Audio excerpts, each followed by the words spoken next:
Okay. Woo.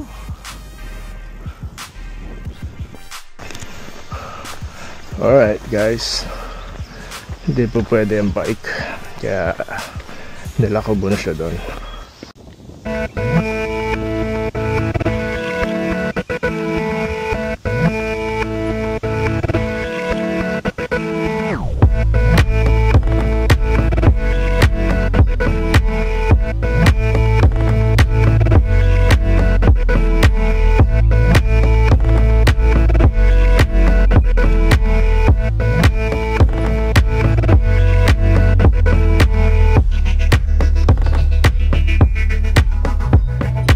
Alright guys, so welcome back to sa ating channel ng Denrigan Doy TV Sports at biking content po tayo at sinoris guys, hanggang dito lang po ang ililipat ng ating drone, no? Dahil hindi po kaya sa palakas ng hangin, no? At okay naman, satisfy naman po tayo dito, no?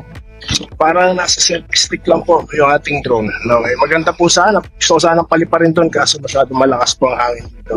So hanggang dyan lang po, okay?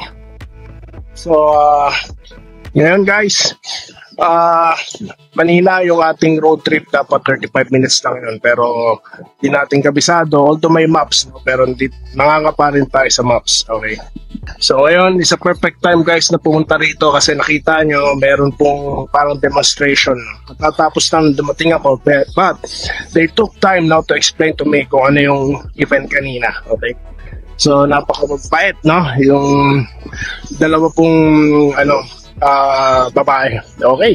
So yun po ang ating ating road trip dito sa Fort Rodhill Fitzgerald Towers po, no, sa likod ko. Ayan.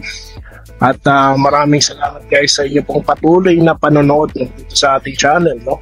Bali, gusto ko sana paikutin yung drone dito kaso yun nga, di kaya. Pero okay lang, no?